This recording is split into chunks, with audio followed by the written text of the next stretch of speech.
सभी को जय मसीह की हैप्पी न्यू ईयर। ये साल आपकी ज़िंदगी में और ज़्यादा खुशियाँ आए और ज़्यादा खुशियाँ भर जाए, परमेश्वर के रास्ते पर और भी ज़्यादा आप बढ़ते जाए और हमेशा आप अपनी ज़िंदगी में खुश रहे।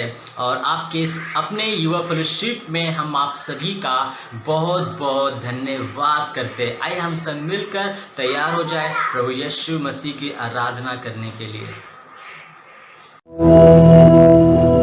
सभी को जय मसीह की। परमेश्वर का धन्यवाद हो कि परमेश्वर ने हमें एक और नया दिन दिया कि हम उसकी उपस्थिति में उसकी प्रशंसा करें। आइए हम सब मिलकर उसके नाम को स्तुति, उसके नाम को प्रशंसा दें।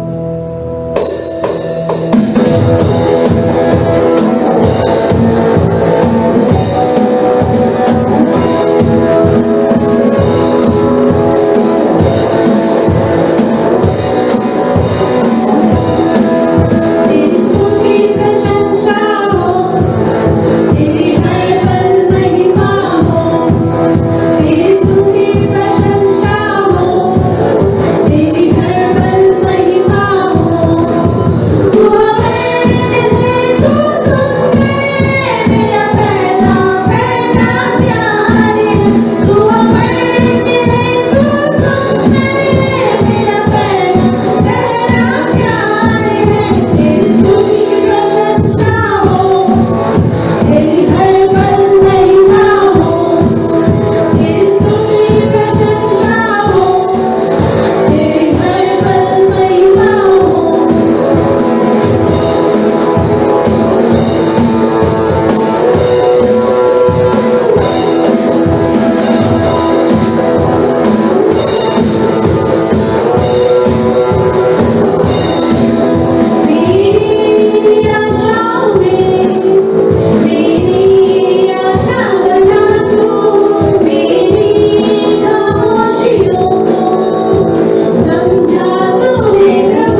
जीवित पाए जाते हैं, ये तेरी अनुग्रह है।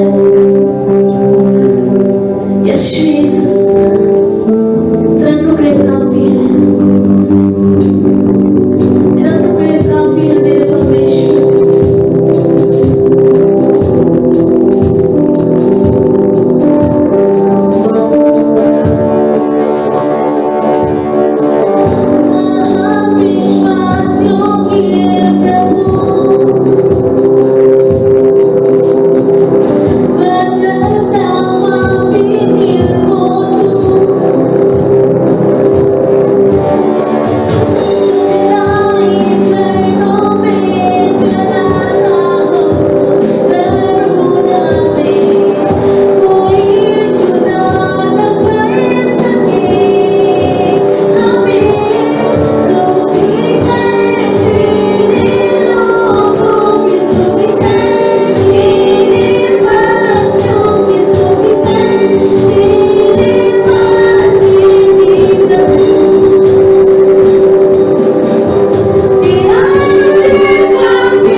तेरे नाम की प्रशंसा करें। तू ही योग्य है, तू ही केवल योग्य परमेश्वर। तेरी स्तुति हो प्रभु, सारा आदर महिमा तुझे मिले।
परमेश्वर धन्यवाद सारी बातों के लिए।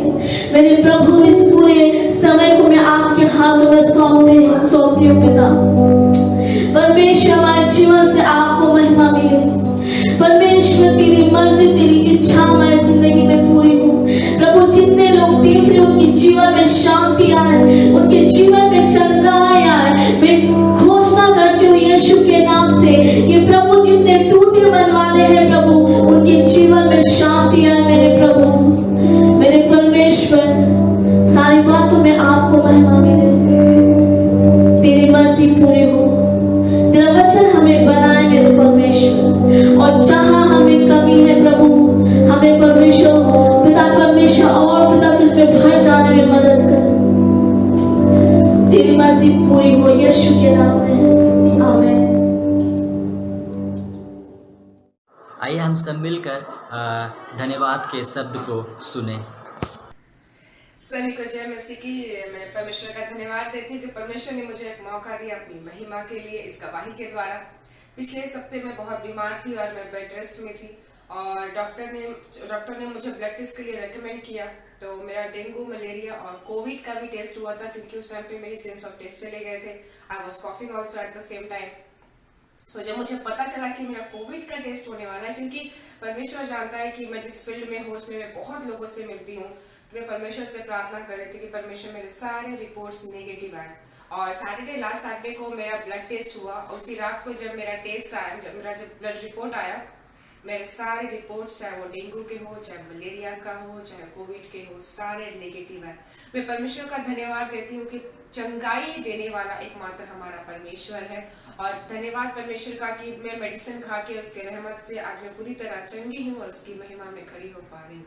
वह फिर से मैं परमेश्वर का धन्यवाद देती हूँ। जय मसीह की।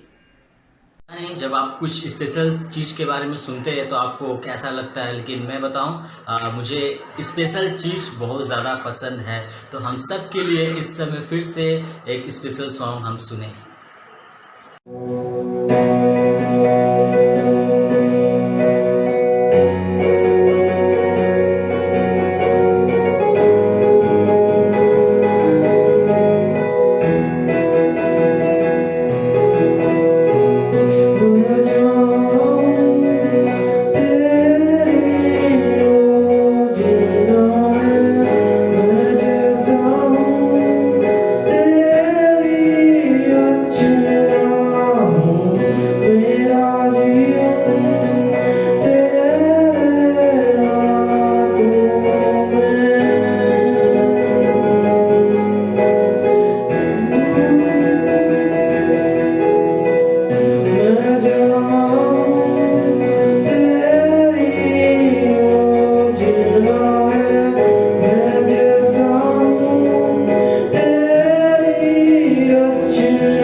आसमान किसने बनाया, ये धरती, ये पेड़ पौधा, ये सब किसने बनाया। उजियाला किसने, दिन और रात किसने बनाया, कौन ईश्वर ने बनाया है, मुझे जानना है। गूगल में सर्च करके देखता हूँ।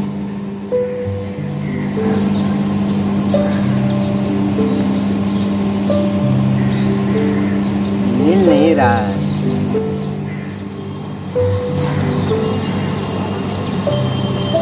भाई मेरी एक मदद करोगे? हाँ। मुझे कुछ पूछना था। तो ये धरती, ये आसमान, ये सब पक्षी, पेड़ पौधा, ये सब किसने बनाया है? हमको तो पता नहीं, जानना है। हमको पता नहीं, तो इससे पूछ लो, इसको पता हो। नहीं भाई, हमको भी जानकारी नहीं है इसके बारे में, क्या सब हमको इतना आइडिया नहीं।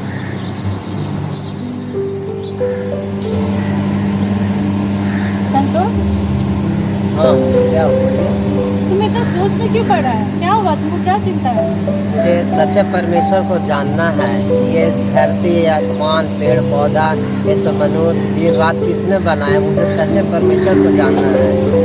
अच्छा ठीक है, मैं तुमको बता रही हूँ। देखो, ये पृथ्वी पूरा बेडोल थी, इसमें कोई आकार नहीं था। परमेश्वर ने इसको आकार दिया और अंधकार से भरा हुआ था। तो परमेश्वर ने अपने शब्दों से कहता गया, उजाला हो गया, दिन हो, पेड़ पौधे, इस तरह परमेश्वर ने इसको सृष्टि किया है। यीशु मसीह है वो सच्चा परमेश्वर जो तुमसे प्यार करता है। तो मैं तुम्हें एक बाइबल दूँ, तुमको उसके बारे में जानना है तो तुम उसको डेली पढ़ना, तब तुम उसके बारे में जान सकोगे कि यीशु मसीह कौन है। बाइबल? हाँ अच्छा ठीक है, मैं हर दिन पढ़ूंगा बाइबल, और भी दिल और मन से प्रभु को जानूंगा, इस मसीह को। जिंदगी हंसी तभी होती है जब आप यीशु से प्यार करते हैं। हर रात की नई सुबह तभी होती है जब आप उसका इंतज़ार करते हैं। वो पल भी ज़रूर आएगा जिसका आपको इंतज़ार है। बस अपने यीशु पर विश्वास कीजिए और उसके वचन पर भी विश्वास कीजिए। आइए हम सब मिलकर इस समय परमेश्वर के दास के द्वारा परमेश्वर के वचन को सुने।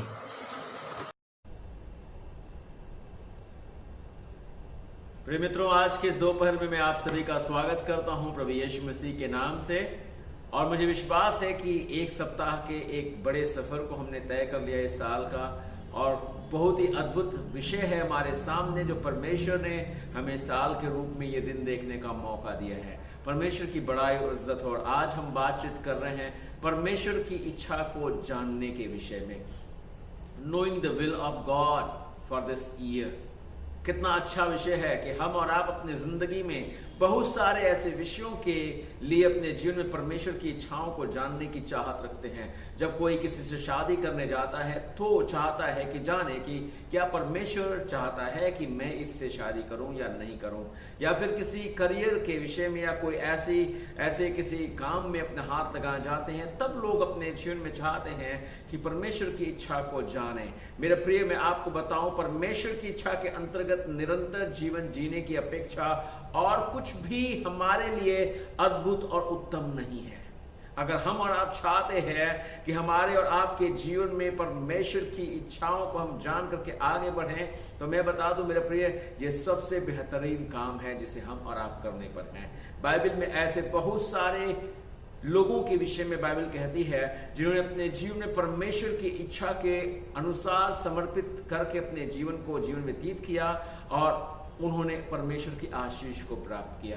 आज इस दोपहर की घड़ी में मैं चाहता हूं मेरे भाई और बहन कि हम और आप जब इस समय सुन रहे हैं परमेश्वर के इस वचन को, आइए हम और आप इस वचन को सुनते सुनते कुछ बातों को जो हमारे लिए उपयोगी हैं इस साल के लिए हम उसे लेकर के आगे बढ़ें। परमेश्वर आप सभी को मदद करे कि आप इस वचन को सही तरीके से समझ पाएं। यूहन्ना की पुस्तक उसके 4 अध्याय उसके 34वें पद में, यूहन्ना की पुस्तक 4 के 34 में बाइबल ये कहती है, और इस प्रकार से परमेश्वर का वचन कहता है कि यीशु ने उनसे कहा, मेरा भोजन यह है कि अपने भेजने वाले की इच्छा के अनुसार चलूं और उसका काम पूरा करूं। हालेलुया, परमेश्वर की महिमा हो। यीशु मसीह जब तक इस संसार में थे, मेरे प्रिय, परमेश्वर का वचन कहता है कि उन्होंने अपने जीवन भर अपने पिता की इच्छा को पूरा किया। हालेलुया। सो आज हम सीख रहे हैं परमेश्वर की इच्छा को जानना। लेकिन सवाल उठता है, परमेश्वर की इच्छा को जानना जरूरी क्यों है? क्या परमेश्वर की इच्छा को जानना हमारे लिए बहुत उपयोगी हो सकता है?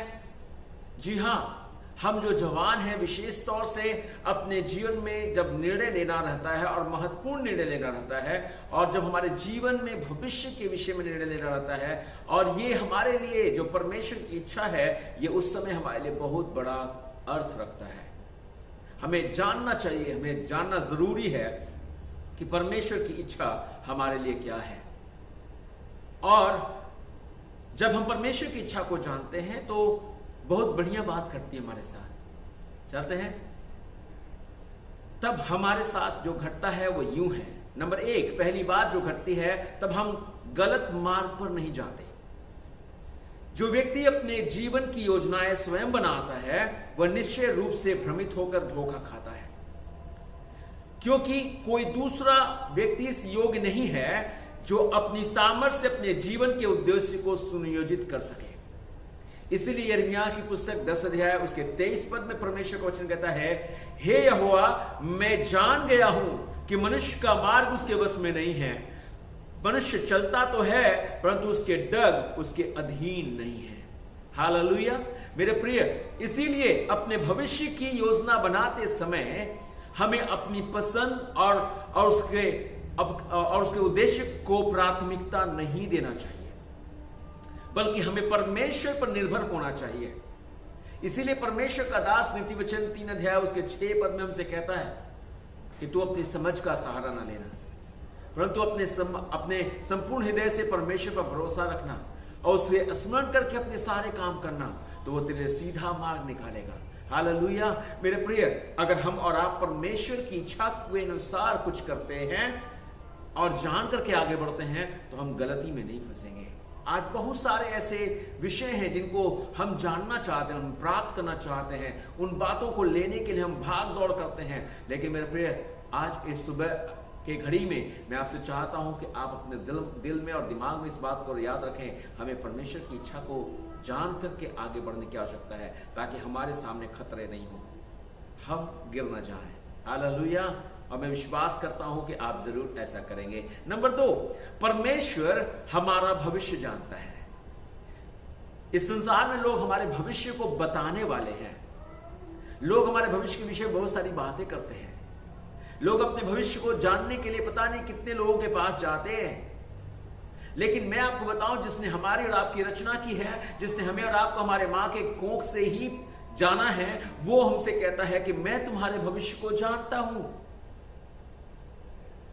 आमीन। हालेलुया।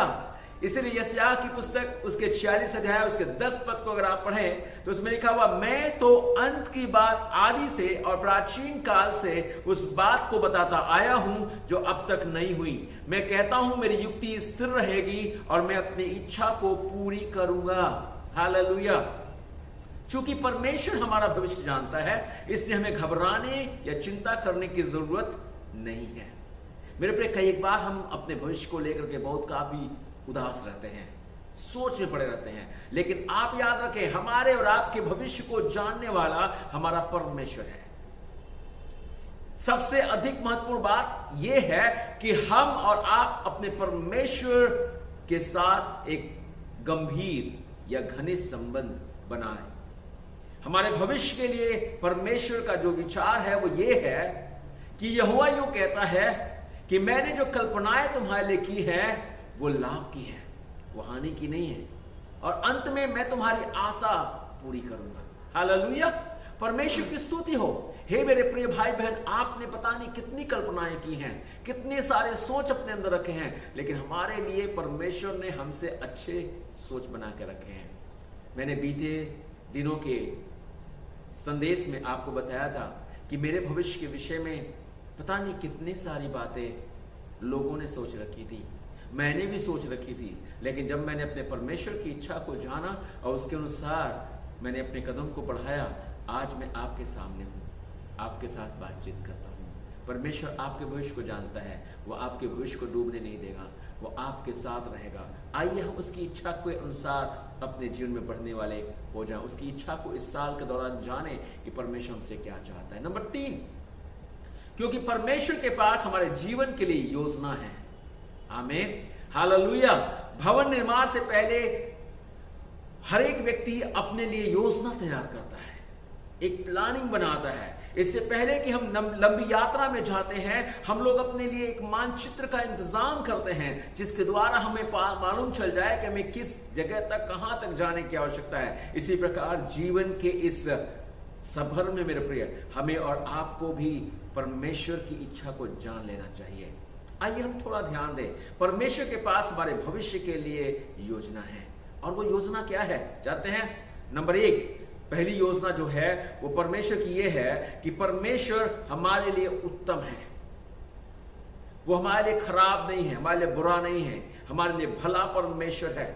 और इसीलिए मेरे प्रिय, भजन संहिता उसके 23 अध्याय उसके 3 पद को अगर आप पढ़े, भजन संहिता उसके 23 अध्याय उसके 3 पद में, तो परमेश्वर का वचन, परमेश्वर का दास कहता है, और यूं लिखा है यहां पर इस 3 पद में, बोलता है, वह मेरे जी में जी ले आता है, धर्म के मार्ग पर वह अपने नाम के निमित्त मेरी अगुवाई करता है। हालेलुया। परमेश्वर हमारा उत्तम परमेश्वर है। वो हमारे जी में घबराहट नहीं डालता है, हमें भयंकर स्थिति में नहीं छोड़ देता है, परंतु वो हमारे लिए जो योजना बनाता है, परमेश्वर की योजनाएं जो है हमारे लिए उत्तम और भली है। और इसीलिए परमेश्वर का दास नीति वचन 15 अध्याय उसके 19 पद में, नीति वचन 15 अध्याय उसके 19 पद में मैं आपके लिए पढ़ूंगा, और उसमें लिखा हुआ है, परमेश्वर का दास 15 अध्याय उसके 19 पद में कहता है, आलसी का मार्ग कांटों से रुधा हुआ होता है, परंतु सीधे लोगों का मार्ग राजमार्ग ठहरता है। हालेलुया। परमेश्वर आपके मार्ग को राजमार्ग के समान तैयार कर रहा है। आपके सारे बंधनों को परमेश्वर तोड़ करके समाप्त करने जा रहा है, लेकिन वो ये कहता है कि हमें जरूरत है कि हम उससे प्यार करें, क्योंकि जो उससे प्यार करते हैं, परमेश्वर से प्यार करते हैं, उनके लिए सब बातें मिलकर भलाई ही को उत्पन्न करती हैं। परमेश्वर उत्तम है, भला है, वो बुरा नहीं है। आमीन। और उसने हमारे लिए उत्तम योजना बनाई है। नंबर 2, परमेश्वर ने हमारे लिए जो योजना बनाई है वो विशिष्ट योजना है, एक बेहतर योजना है। भजन संहिता उसके 25 अध्याय उसके 12 पद में बाइबल कहती है, वह कौन है जो यहोवा का भय मानता है, यहोवा उसको उसी मार्ग पर जिससे वह प्रसन्न होता है चलाएगा। आमीन, हालेलुया। परमेश्वर की महिमा। और परमेश्वर हमारा प्रभु हमारे लिए बेहतरीन परमेश्वर है, और वो हमारे लिए सभी बातों में अच्छी बातों को प्रकट करने को तत्पर है। और इसीलिए परमेश्वर का दास हमसे कहता है, भजन संहिता उसके 32 अध्याय उसके 8वें पद में, और मैं आपके लिए उसको पढ़ूंगा, 32 अध्याय उसके 8 पद को देखने की कोशिश करें। उसमें लिखा हुआ, मैं तुझे बुद्धि दूंगा और जिस मार्ग में तुझे चलना होगा उसमें तेरी अगुवाई करूंगा। परमेश्वर की योजनाएं हमारे लिए विशेष है। हर एक परिस्थिति में परमेश्वर की अगुवाई पर हमें और आपको निर्भर होना चाहिए। वह हमारे व्यक्तिगत जीवन की छोटी छोटी बात तक को जानता है। हमारे दैनिक जीवन में परमेश्वर की विशेष अगुवाई के बारे में हमें परमेश्वर के सामने अपने आप को उंडेलना चाहिए। उसकी विशेषताएं और विशिष्ट योजनाएं हमारे लिए पूरी होने वाली है। और मेरे प्रिय, वो जब हमारे जीवन में इन्वॉल्व होगा, जब हम उसकी इच्छा के अनुसार चलेंगे, हमारे जीवन की योजनाएं विफल नहीं होंगी। हालेलुया। नंबर 3 बोलता है, हमारे लिए परमेश्वर की योजना सर्वयोग या सर्वोचित है। इसीलिए परमेश्वर का वचन भजन संहिता 32 अध्याय उसके 9 और 10 पद में जब पढ़ते हैं तो उसमें लिखा हुआ, तुम घोड़े और खच्चर के समान ना बनो जो समझ नहीं रखते, उनकी उमंग लगाम और रास से रोकनी पड़ती है, नहीं तो वे तेरे बस में नहीं आने के। दुष्ट को तो बहुत पीड़ा होगी, परंतु जो यहोवा पर भरोसा रखता है वह करुणा से घिरा रहेगा, उस पर दया होगी, उस पर तरस होगा। यह भी संभव है कि कोई व्यक्ति परमेश्वर की इच्छा को जानने के बावजूद आपके लिए स्वयं, अपने लिए स्वयं मार्ग चुनता है। इसका मतलब यह है और समझना जरूरी है कि वह अपने जीवन में परमेश्वर की इच्छा को समझना नहीं चाहता। लेकिन हमें जरूरत है कि हम और आप अपने जीवन में परमेश्वर की इच्छा को और परमेश्वर की योजना को सर्वोपरि समझे जो उसने हमारे और आपके लिए बना करके रखी है, ताकि हम और आप मार्ग में कहीं भटक ना जाएं, परंतु हम सीधा चल सके। जानते हैं, एक और बात है जिसमें परमेश्वर कहता है, क्योंकि परमेश्वर की इच्छा अनुसार कार्य करना सर्वोचित है। क्यों सर्वोचित है? इस जीवन के लिए सर्वोचित है, इस जीवन के लिए बेहतर है, और आने वाले जीवन के लिए। और सभी लोग आने वाले जीवन के लिए सबसे ज्यादा सोच बनाते हैं। और मेरे प्रिय, क्यों नहीं हम और आप क्यों नहीं बनाएं? क्योंकि ये परमेश्वर की मर्जी है कि हम सारे लोग आने वाले दिनों के विषय में अपने आप को तैयार रखें, ताकि हम परमेश्वर की बातों को और भी बहुतायत से क्या कर सकें, जान सकें। आइए मैं आपको बताऊं, मैं परमेश्वर की इच्छा में निरंतर कैसे बना रह सकता हूं या बनी रह सकती हूं। अगर हम मान लीजिए परमेश्वर की इच्छा को जान जाते हैं, तो कैसे उसमें बने रह सकते हैं, उसको थोड़ा सा समझने की कोशिश करते हैं। हमें प्रतिदिन निर्णय लेना चाहिए। परमेश्वर की इच्छा के में निरंतर बने रहने के लिए हमें एक काम करने की आवश्यकता होगी। पहला काम जो है वो करना है, परमेश्वर की इच्छा के अनुसार काम करने के लिए हम तैयार रहें। जैसा वो चाहता है हमसे, हम वही काम अपने जीवन से लगातार करें। नंबर 2, हम करें परमेश्वर के वचन को पढ़ें। नंबर 3, हम करें परमेश्वर से प्रार्थना करें। नंबर 4, हम परमेश्वर की कलीसिया में, स्थानीय कलीसिया में, संगति में बढ़ते चले जाएं। आमीन, हालेलुया। इसीलिए मेरे प्रिय, परमेश्वर का वचन बताता है, नीति वचन उसके 3 अध्याय उसके 5 और 6 पद को फिर से मैं आपके लिए दोहराना चाहता हूं, ताकि हम और आप ध्यानपूर्वक समझें। और मैं चाहता हूं कि ये साल आपका परमेश्वर की आशीषों का हो, जब आप इन बातों को लेकर के आगे बढ़ें, और परमेश्वर आपको और भी अपनी आशीषों से मामूर करे। 3 के 5 और 6 पद में लिखा हुआ, तू अपनी समझ का आसार ना लेना, वरन संपूर्ण मन से यहोवा पर भरोसा रखना, उसी को स्मरण करके सब काम करना, तब वह तेरे लिए सीधा मार्ग निकालेगा। हालेलुया। 3 बातें इसमें बोली गई हैं। 3 बातों पर सबसे ज्यादा जोर दिया गया है। मेरे प्रिय, पहली बात बोलता है, पूरे हृदय से परमेश्वर पर भरोसा रखें। अपने भरोसे को कभी कम नहीं होने दीजिए। परमेश्वर भरोसे के लायक है।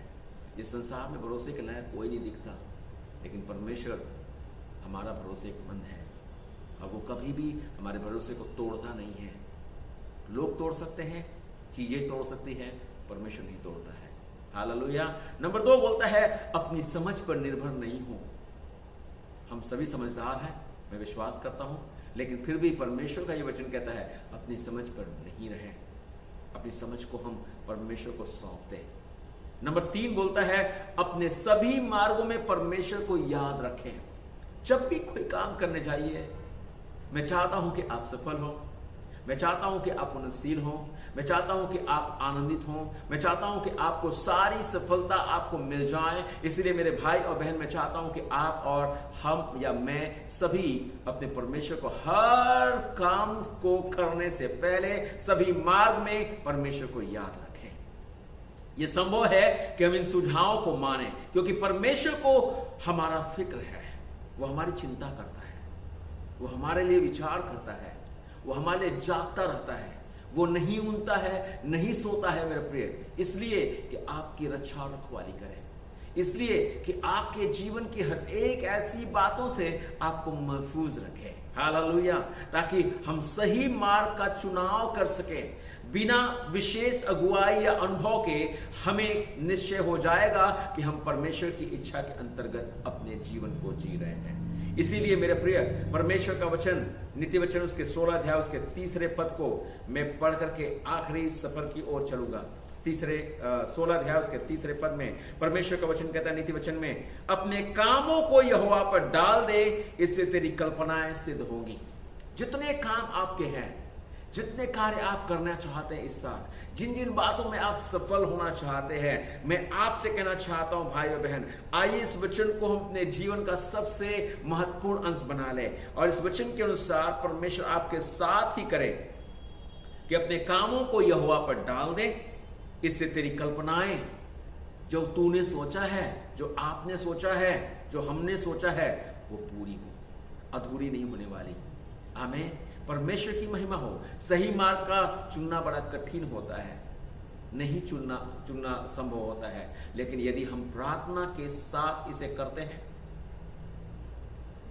तो हम जरूर आगे बढ़ पाते हैं और हमारे लिए करना मुश्किल नहीं होता है। इसीलिए किसी ने बोला कि अगर हम करने से चूक जाएं तो परमेश्वर का वचन बताता है, हमारा परमेश्वर सेकेंड चांस का परमेश्वर है, वो बार बार हमें मौका देता है। शायद हो सकता है कि आप कहें कि इन सारी इच्छाओं को जो परमेश्वर की हैं मैं करने से अगर चूक गया तो परमेश्वर ऐसा परमेश्वर है जो हमें निकाल नहीं देता, भगा नहीं देता है, परंतु हमें और आपको बार बार मौका देता है, बार बार मौका देता है। जिसने अब्राहम को अपनी इच्छा के अनुसार बुलाया, जिसने याकूब को अपनी इच्छा के अनुसार बुलाया, जिसने दाऊद को, पतरस को बुलाया, मेरे प्रिय, आज वही परमेश्वर मुझे और आपको फिर से अपनी इच्छा के अनुसार बुलाहट देता है और हमसे कहता है कि तुम इसके लायक हो, इसके योग्य हो, तुम कर सकते हो। और जब हम करेंगे मेरे प्रिय, हम और आप सफल होंगे। अब्राहम निराश नहीं हुआ, अब्राहम विफल नहीं हुआ, परमेश्वर ने उसको सफलता दी, उसे आशीषित किया। मैं प्रार्थना करता हूं कि परमेश्वर आपके जीवन में अपनी इच्छा अनुसार, जब आप उसकी इच्छा को माने, परमेश्वर ऐसी ही सफलता, ऐसी आशीष आपके जीवन में भरपूरी के साथ दे, ताकि आपके पास कोई कमी न रह जाए और जिन जिन बातों की आप लालसा कर रहे हैं वे सब आपके जीवन में पूरी हो। आमीन, आमीन। आइए हम प्रार्थना करें। जीवित आसमानी बाप, हम आपके नाम की बड़ाई और इज्जत करते हैं और आज इस दोपहर में अपने भाई और बहनों को आपके नजदीकी में ले आते हैं। प्रभु, हम तुझसे प्रार्थना करते हैं जीवित परमेश्वर, ताकि खुदा बाप मेरे पिता परमेश्वर, अभी भी मेरे खुदा बाप इस संसार में बहुत सारे लोग हैं जो मेरे पिता परमेश्वर अपने जीवन की योजनाओं को और पिता परमेश्वर जीवन की इच्छाओं को प्राप्ति के लिए पता नहीं कहां कहां घूमते फिरते हैं। पिता परमेश्वर, उसकी पता लगाने के लिए पता नहीं कितने लोगों से जाकर पूछताछ करते हैं, लेकिन हमें भागने और दौड़ने की आवश्यकता नहीं है। हमसे तू अपने वचन में कहता है, अगर हमने तेरी इच्छा के अनुसार अपनी जिंदगी में काम किया प्रभु जी, तो मेरे पिता परमेश्वर हम भी हिजकिय्याह के समान प्रार्थना करेंगे और तू हमारे प्राणों को फिर से फिरौती के रूप में दे देगा। ओ जीवित परमेश्वर, तू ही हमारा परमेश्वर है। तू हमसे जो चाहता है खुदा बाप उसको करने की हमें ताकत दे प्रभु जी। जो अपने जीवन पिता परमेश्वर निश्चय ले रहे हैं प्रभु जी कि अपने जीवन साथी के साथ जो पिता परमेश्वर जिसके साथ शादीशुदा जिंदगी को जिएंगे, मेरे पिता परमेश्वर उनकी ओ पिता परमेश्वर इसमें पिता परमेश्वर वे जानना चाहते हैं कि तेरी इच्छा है कि नहीं। प्रभु, अपने बच्चों की मदद कर, ताकि खुदा बाप मेरे पिता परमेश्वर ये अपने आप में निसंकोच होकर के अपने कदम को बढ़ा सकें, अपने करियर के लिए, अपने भविष्य के लिए पिता परमेश्वर ये आगे बढ़ सके, आपकी सेवकाई के लिए इन्हें संदेह नहीं रहे प्रभु जी, लेकिन ये जान रखें कि आपने इनको पहले से ही ठहरा रखा है। अगर कोई भी यहां पर है जो अपने जीवन में पिता परमेश्वर कहता है कि मैं परमेश्वर की इच्छा के मुताबिक नहीं कर पाया, मैं तो आपके परमेश्वर की सेवकाई को करने से चूक गया, या फिर उस बात को जो परमेश्वर ने मुझसे कहा था या कहा था मैं नहीं कर पाया, प्रभु आज आप इन बच्चों को अपने बाहों में ले लीजिए, मदद कीजिए खुदा बाप, ताकि मेरे पिता परमेश्वर आपके बेटे बेटियां आपके बाहों में अपने आप को सपुर्द करें और जिन परमेश्वर आपकी ओर से फिर से मौका को प्राप्त करें और आप में आशीषित हों। और जिन जिन कामों पर ये हाथ लगाएं, जिन जिन जीवन की पिता परमेश्वर आशाओं की ओर ये अपना रुख फेरें, प्रभु आपकी ओर से आशीष इन पर उंडेली जाए। प्रभु आपकी शांति इनके जीवन का आधार हो, अंधकार की बात इनके जीवन से दूर रहें और जितने परमेश्वर मेरे खुदा आपकी इच्छा को पूरी करके ये आपके आशीष के हकदार होने पाए। धन्यवाद करते हैं, प्रार्थना करते हैं, जितने पढ़ाई करते हैं उन्हें बुद्धि और ज्ञान दीजिए।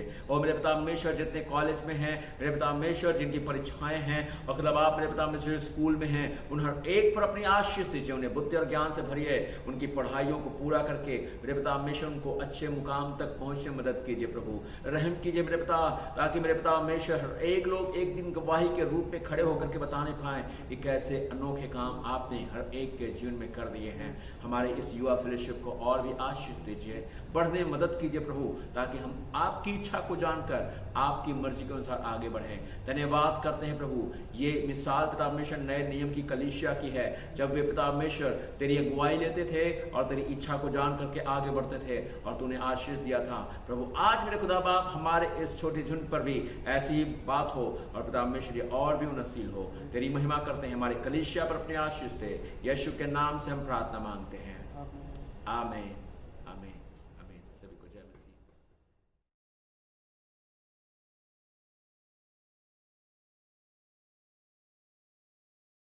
अभी भी आपसे देरी नहीं हुई है, जितना जल्दी होता है इस वीडियो को शेयर कीजिए, लाइक कीजिए अपने फ्रेंड को। अगर आप प्रार्थना कराना चाहते हैं, स्क्रीन पर जो भी नंबर दिख रहा है उस नंबर पर अपना फ़ोन उठाइए और कॉल कीजिए ताकि हम सब मिलकर आपके लिए प्रार्थना कर सके। आप सभी को जय मसीह।